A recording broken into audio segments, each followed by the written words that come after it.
उत्तर प्रदेश के बदायूं में अपने बीमार पति के लिए दुआएं मांगने मंदिर गई एक महिला सामूहिक बलात्कार के बाद मार डाली गई। इस मामले में मंदिर के पुजारी समेत 3 लोगों पर एफआईआर दर्ज की गई है। 2 आरोपी गिरफ्तार किए जा चुके हैं, लेकिन महंत अभी तक फरार है।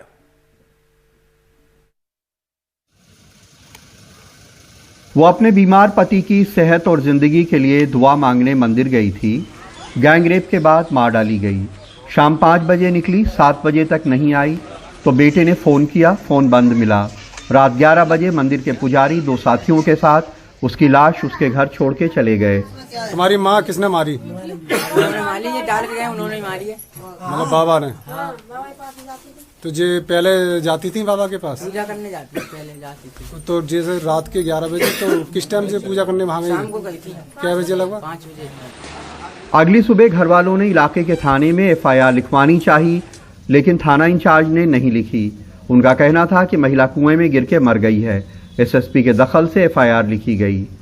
इस प्रकरण में 2 अभियुक्तों की गिरफ्तारी अभी तक हो गई है और इसी प्रकरण में एक प्रारंभिक जांच में प्रथम दृष्टया लापरवाही बरते जाने के दोषी पाए जाने के फलस्वरूप जो तत्कालीन थाना प्रभारी हैं उन्हें निलंबित कर दिया गया है। पोस्टमार्टम रिपोर्ट में गैंगरेप की तस्दीक के बाद एफआईआर में हत्या के साथ गैंगरेप की दफा बढ़ाई गई। पुलिस ने जल्द ही 2 आरोपियों को गिरफ्तार कर लिया। सब पे एनएसए लगेगा। ये फिट केस बनता है एनएसए का, हम इसमें एनएसए की भी कार्रवाई करेंगे। इसके अलावा जो परिवारजन हैं उनको जो प्रशासन की ओर से, शासन की ओर से जो सहायता धनराशि और अन्य अनुदान जो है वो करीब 20 लाख रुपए तक के हैं, जो कि राष्ट्रीय पारिवारिक लाभ योजना के अंतर्गत। इसके अलावा रानी लक्ष्मी महिला सम्मान कोष से ये सब उनको दिलवाए जाएंगे। कहाँ थे आप? लेकिन आरोपी पुजारी का कहना है कि वो उसे कुएं में गिरी मिली थी। तो जी कब आई थी यहाँ? तो शाम में आई है। कल शाम या आज शाम? आज भी शाम जा खत्म नहीं था। कल शाम। तो फिर इसके बाद में घर वालों को सूचना ना दी? घर वालों का फोन नंबर ना हो, फिर दही बात में सूचना। फिर जी मर कैसे गई? यहाँ कुएं में कैसे गिरी? कुआ में आई है तब मैं लेकर ही है, गिरी। अपना भी गिर गई और हमारे माल बना पड़ी। तुम्हें जानकारी ना? हाँ, जब क्या नहीं तो बच के गए अंदर के क्या नहीं? हाँ। तो पता चल गई तुम्हें? हाँ। 17 घंटे बाद इस घटना की एफआईआर होना ये बताता है कि महिला सुरक्षा के इतने संवेदनशील मामलों में पुलिस के तमाम लोगों का रवैया अभी भी कैसा है। मुख्यमंत्री इससे नाराज हैं। उन्होंने बरेली जोन के एडीजी को इसकी जांच सौंपी है और एसटीएफ को इसमें सहयोग करने कहा है। बदायूं में रणदीप और लखनऊ में कैमरामैन राजेश गुप्ता के साथ कमाल खान, एनडीटीवी इंडिया। क्या बिहार की कानून व्यवस्था अब मुख्यमंत्री नीतीश कुमार से नहीं संभल रही? ये सवाल लोग इसलिए पूछने लगे हैं क्योंकि तमाम बैठकों के बावजूद राज्य में अपराध पर अंकुश नहीं लग पा रहा। बिहार में अपराधियों के बढ़े हौसले का एक और उदाहरण मुजफ्फरपुर जिले के अहियापुर थाना क्षेत्र के सहवाजपुर में बेखौफ अपराधियों ने एक शिक्षक के बेटे की हत्या की और सबको उसी के घर रस्सी से टांग दिया। आशुतोष आनंद इंजीनियर था। राघोपुर में मध्य विद्यालय के शिक्षक दयानंद शाही का बेटा था। जब उसकी हत्या हुई तो घर में कोई और नहीं था। गेट सब बंद था, बाहर से गेट बजा रहे थे, बहुत देर तक नहीं खोला। तो फिर बगल वाले छत से हम गए, उधर से क्रॉस करके, उसके बाद गेट से हटाया हुआ था, हम खोले तो वही सामने में वैसे ही था। बताया जा रहा है कि सोमवार को पड़ोस के एक परिवार से बहस के बाद यह हत्या हुई। संदेह पड़ोस की एक महिला और उसके बेटे पर है, जिसे अपराधी प्रवृत्ति का बताया जा रहा है। घटना के बाद पहुंची स्थानीय पुलिस का जवाब रटा रटाया मिला। अभी हम लोग इसकी छानबीन कर रहे हैं। एफएसएल की टीम को भी हम लोगों ने बुलाया है। पूरे घटनास्थल का बारीकी से हम लोग निरीक्षण कर रहे हैं। एफएसएल भी करेगी और इसको वैज्ञानिक तरीके से हम लोग अनुसंधान करके इस घटना का उद्भेदन करने का प्रयास करेंगे। मुख्यमंत्री नीतीश कुमार ने बुधवार को एक बार फिर आला अधिकारियों के साथ राज्य की विधि व्यवस्था की समीक्षा की। उनसे जब पूछा गया क्या उनसे अपराध अब नहीं रुक रहे, तो उनका जवाब कुछ यूँ रहा। ऐसा नहीं है, कहना उचित नहीं है। पूरे तौर पर सब लोग लगे हुए हैं कोशिश, पूरे तौर पर सब लोग कोशिश में लगे हुए। और हमने तो एक एक बात बता दिया है कि भाई जो कुछ भी आप करते हैं, अब कोई खबर आती हो तो आप एक एक खबर पर ध्यान दीजिए। लेकिन नीतीश कुमार के तमाम समीक्षा बैठकों के बावजूद अगर राज्य में बेतहाशा अपराध की घटनाएं हो रही हैं, तो उसका एकमात्र कारण राज्य में शराबबंदी है। क्योंकि इसके बाद राज्य में अपराध करने वाले और अपराध की रोकथाम में लगे पुलिस वालों के बीच एक ऐसा गठजोड़ कायम हुआ है कि अब राज्य के अपराधियों के मन में पुलिस वालों का कोई खौफ नहीं रहा। पटना से कैमरामैन हबीब अली के साथ मनीष कुमार, एनडीटीवी इंडिया के लिए। नए कृषि कानूनों को रद्द करवाने के लिए किसान 42 दिनों से दिल्ली की सीमाओं पर डटे हुए हैं। अब किसानों ने गुरुवार को ईस्टर्न और वेस्टर्न पेरिफेरल एक्सप्रेसवे पर ट्रैक्टर परेड निकालने का फैसला किया है। 42 दिन से दिल्ली की सीमाओं पर बैठे किसान गुरुवार को एक बड़ी ट्रैक्टर परेड निकालेंगे। दावा किया जा रहा है कि इस परेड में पंजाब से आए किसानों के हजारों ट्रैक्टर तो होंगे ही, हरियाणा के भी हर गांव से 10-10 ट्रैक्टर आएंगे। ये parade Ghazipur border, Singhu border, Tikri border और मेवात से सुबह 11 बजे शुरू होगी। बहुत सारी ट्राली तो यहाँ से निकलेंगी, क्योंकि बहुत ज़्यादा ट्राली फंसी हुई निकलेंगी नहीं, जो अच्छी निकले वो निकलेंगी। पर हरियाणा, पंजाब से और राजस्थान से बड़ी भारी गिनती में ट्रैक्टर ट्राली वहाँ से आएगी। हमने उनको कहा कि आप भारी गिनती में आओ, यहाँ से निकालेंगे। पर फिर भी अगर नंबर आप जानना चाहते हो कि यहाँ से हम 1000 ट्रैक्टर ट्राली लेकर के टिकरी बॉर्डर की ओर चलेंगे, उधर से 1000 लेके वो इधर को आएंगे। ये तो हमारा यहाँ का प्रोग्राम है। जो लोग हरियाणा से अपने आप स्पॉन्टेनियस आए हैं कल को बड़ी संख्या में, उनका अंदाजा कोई नहीं, कई हजारों में हो सकती है। किसान दावा कर रहे हैं कि उनकी ये परेड 25 जनवरी के पहले की परेड का ट्रेलर होगी और शांतिपूर्ण रहेगी।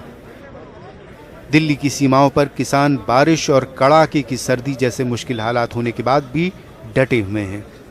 सिंघू बॉर्डर पर बारिश को देखते हुए मंच पर और उसके सामने वाटरप्रूफ टेंट लगा दिया गया है। ਪਹਿਲਾਂ ਸਰ ਇਸ ਤਰ੍ਹਾਂ ਸੀਗੀ, ਪਹਿਲਾਂ ਦੂਸਰਾ ਟੈਂਟ ਸੀਗਾ ਜੀ, ਵਾਟਰਪ੍ਰੂਫ ਨਹੀਂ ਟੈਂਟ ਸੀਗਾ। ਉਹਦੇ ਕਾਰਨ ਹੁਣ ਤੁਹਾਨੂੰ ਪਤਾ 2-4 ਦਿਨ ਦੀ ਬਾਰਿਸ਼ ਜ਼ਿਆਦਾ ਹੋ ਰਹੀ ਆ, ਉਹਦੇ ਕਾਰਨ ਥੱਲੇ ਬੈਠੇ ਕਿਸਾਨਾਂ ਨੂੰ ਬਹੁਤ ਜ਼ਿਆਦਾ ਪ੍ਰੋਬਲਮ ਆ ਰਹੀ ਸੀਗੀ। ਹੁਣ ਜਿਹੜਾ ਇਹ ਸੰਘਰਸ਼ ਆਈ ਸਰਕਾਰ ਮੰਨ ਨਹੀਂ ਰਹੀ, ਸੰਘਰਸ਼ ਲੰਮਾ ਜਾ ਰਿਹਾ ਵਾ, ਉਹਦੇ ਕਾਰਨ ਸਾਨੂੰ ਵਾਟਰਪ੍ਰੂਫ ਟੈਂਟ ਦਾ ਅਰੇਂਜਮੈਂਟ ਕਰਨਾ ਹੀ ਪੈਣਾ ਸੀਗਾ ਜੀ। दिल्ली सिख गुरुद्वारा प्रबंधक कमेटी ने दिल्ली के स्कूलों की इन बसों में किसानों के लिए रैन बसेरे बना दिए हैं। इसके लिए बसों की सीटों को निकालकर बिस्तर लगा दिए गए हैं, जिससे बारिश में भी किसान आराम से सो पाएं।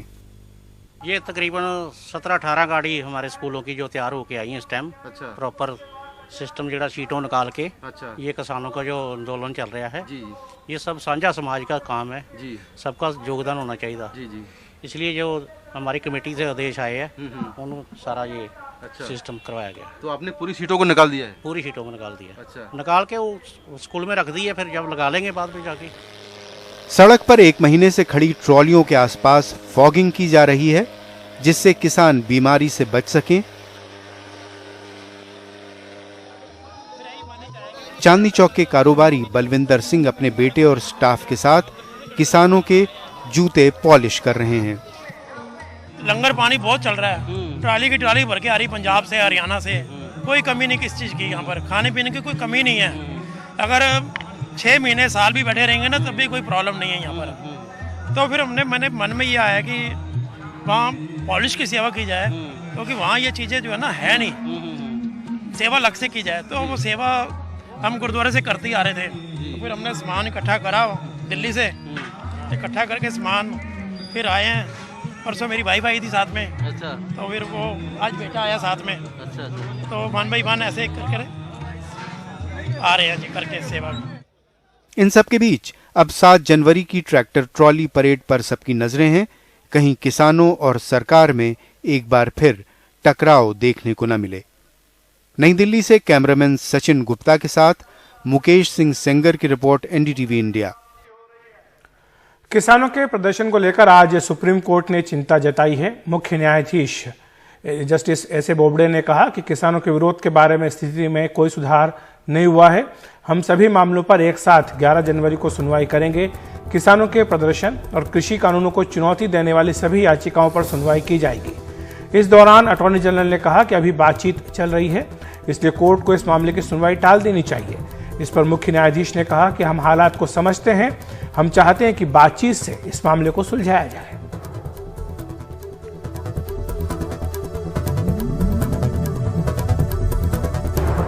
तो एक और कृषि कानूनों का विरोध कर रहे किसान अपने आंदोलन को ज्यादा व्यापक बनाने के इरादे से कल ट्रैक्टर रैली निकालने वाले हैं, तो वहीं दूसरी ओर किसानों का एक वर्ग ऐसा भी है जो कानूनों के समर्थन में है।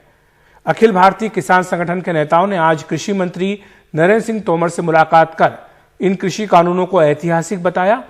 पूर्व प्रधानमंत्री लाल बहादुर शास्त्री के नाती और संगठन के अध्यक्ष संजय नाथ सिंह ने इस दौरान कहा कि देश में पहले हरित क्रांति हुई थी, अब पीएम मोदी की अगुवाई में सरकार ने यह साहसिक कदम उठाया है। साथ ही उन्होंने कहा कि यह कृषि क्षेत्र के लिए बहुत बड़ी उपलब्धि है। वहीं कृषि मंत्री नरेंद्र सिंह तोमर ने कहा कि नए कानून देश के छोटे किसानों के जीवन स्तर को ऊंचा उठाने वाले हैं। आप सबके ध्यान में है, किसानों का विषय इस समय ज्वलंत विषय है। भारत सरकार देश के समस्त किसानों के प्रति और उनके हितों के प्रति पूरी तरह प्रतिबद्ध है। इसलिए जो किसान कृषि सुधार बिलों के समर्थन में आते हैं, हम उन्हें भी मिलते हैं। जो विरोध में है, उनसे भी चर्चा सरकार निरंतर कर रही है। लेकिन समर्थन में भी काफी बड़ी संख्या देश भर से आ रही है। हम उन्हें मिल भी रहे हैं, वो पत्र भी लिख रहे हैं, फोन पर भी बात कर रहे हैं। उन सबका स्वागत भी है, आभार भी है, और मैं पूरी तरह आश्वस्त भी हूं कि किसान यूनियन जो आंदोलनरत हैं, वो कृषि सुधार बिलों की भावना को समझेंगी और किसानों के हितों पर ध्यान देंगी और सकारात्मक रूप से चर्चा करके कोई न कोई समाधान जरूर निकालेंगे। अभी एक ब्रेक ले रहे हैं, ब्रेक के बाद बताएंगे किस तरह फैल रहा है बर्ड फ्लू का आतंक।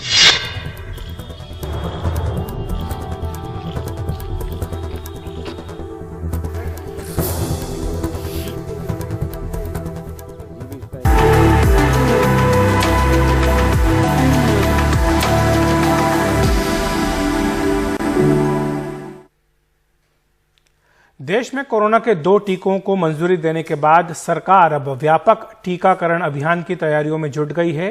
कोविड वैक्सीन देने का फिर से ड्राई रन यानी अभ्यास किया जाएगा। 8 जनवरी को टीके का दूसरा अभ्यास होगा। इस बार देश के 700 से ज्यादा जिलों में यह अभ्यास होगा। देश में 2 कोविड वैक्सीन को इमरजेंसी यूज ऑथराइजेशन मिलने के बाद यह पहला ड्राई रन होगा। हालांकि यह ड्राई रन उत्तर प्रदेश और हरियाणा में नहीं होगा, क्योंकि वहां 5 जनवरी को सभी जिलों में ड्राई रन हो चुका है।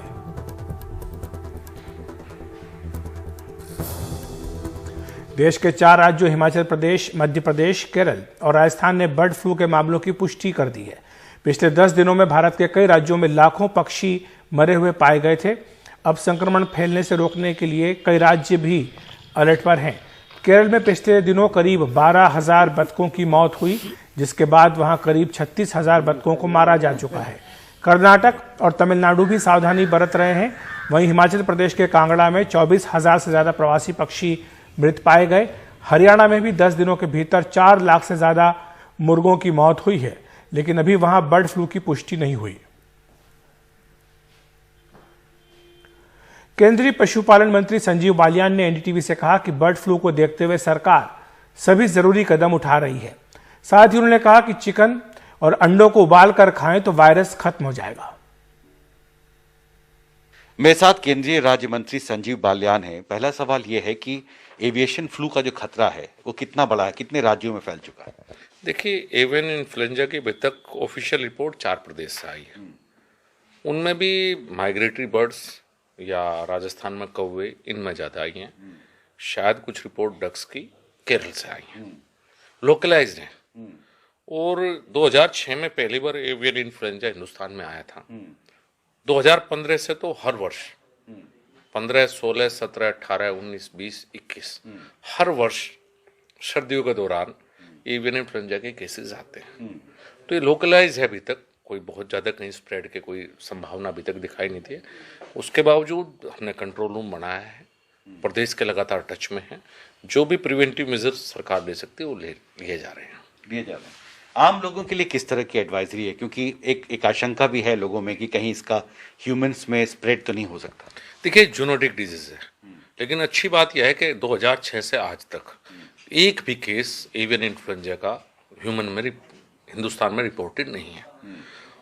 और जब आप चिकन या कुछ भी लेंगे और अगर उसको उबाल लेंगे तो इन वायरस अपने आप खत्म हो जाएगा। तो उबालने के बाद जब आप खाएंगे तो बिल्कुल इसमें कहीं कोई संभावना बीमारी के फैलने की कहीं नहीं है। हमसे बात करने के लिए शुक्रिया। तो दिल्ली से शशिकांत झा के साथ हिमांशु शेखर, एनडीटीवी इंडिया।